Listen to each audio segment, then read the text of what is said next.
Hello. We have created a personal finance tool that is user-friendly and facilitates budgeting for your personal finances. It is especially useful for young professionals and recent college graduates who may be moving to a new city and starting their careers. When you open the personal finance tool, the first thing you'll notice is the security warnings at the top.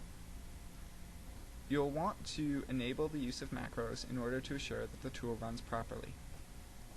Click the Options button, press Enable this content, and say OK. The file opens to an input sheet. This sheet is broken up into 3 sections, including basic information, investment decisions, and estimated budget. The user begins by inputting personal information into the input sheet, starting with annual salary, say $55,000, the state of Georgia, filing status is single, as I'm just started my new career. I'm going and moving to the Highlands in Atlanta, Georgia, and I don't have any federal deductions that I know of other than these below. And the education I've achieved is an undergraduate degree. Now, moving down to investment decisions, I've decided that my annual 401k investment I want to be $5,000. I'm not really sure I want to do a health savings account at this point, so I'm going to skip that section and go to IRA investment, where I'll also have another $2,000. I have no personal business expenses and no other investments. And my risk tolerance right now is aggressive because I'm young and I have 40 years until retirement. You can click these buttons. It ranges from 1 to 45, and the risk tolerance goes from passive to aggressive. Obviously, with my young state, I'm going to go with aggressive. Now, then I enter into the estimated budget area. The rent, I'm going to say $750. Utilities of $150. Apparel, I'm not going to be spending a lot of money on clothes right away, so I'm going to put it $100 monthly budget. Transportation, I can use MARTA, so I'm going to limit it to $200. Healthcare, $300. Entertainment, $200. Now, what's really neat is I have a student loan calculator here, where you can click and provide your student loan amount. So I have $15,000 worth of loans and an estimated interest rate of 6%. And I have 10 years to pay back this loan.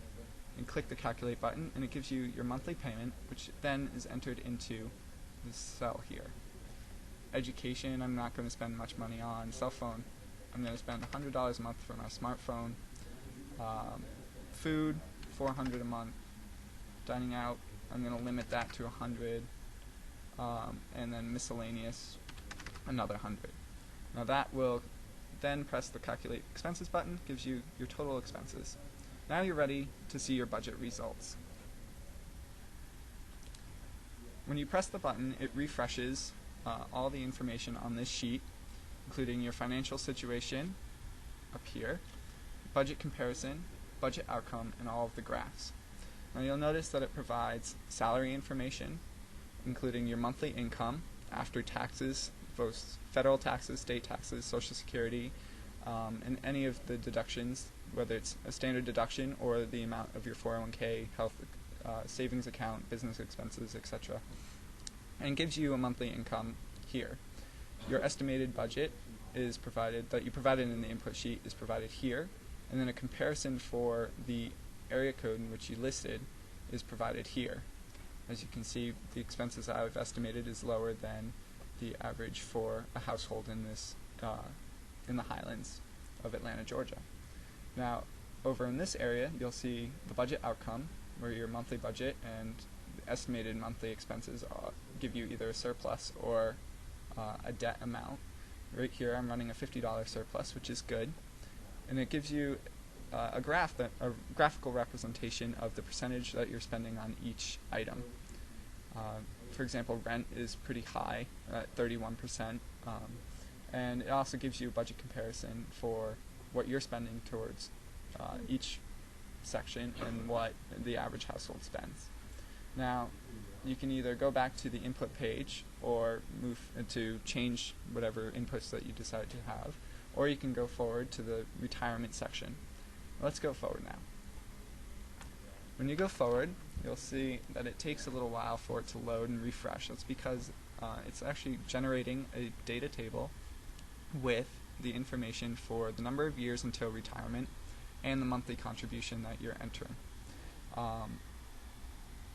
As you see, it takes a little while to load, and then it finally does. The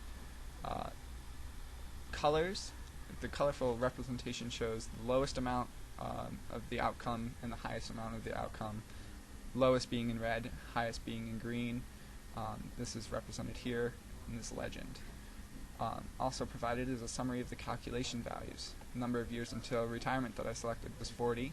The monthly contribution was calculated through the 401k investment, the IRA, and the other retirement investments that I mentioned before. Because I was young, I chose an aggressive investment style, and because of that selection, the average growth rate of the investments was selected. And you also have chosen retirement outcome, and then the potential outcome if I had contributed $300 more and $300 less than what I actually selected. And that is given in a graphical representation here. This wraps up the presentation of our personal finance tool. We hope you find it useful.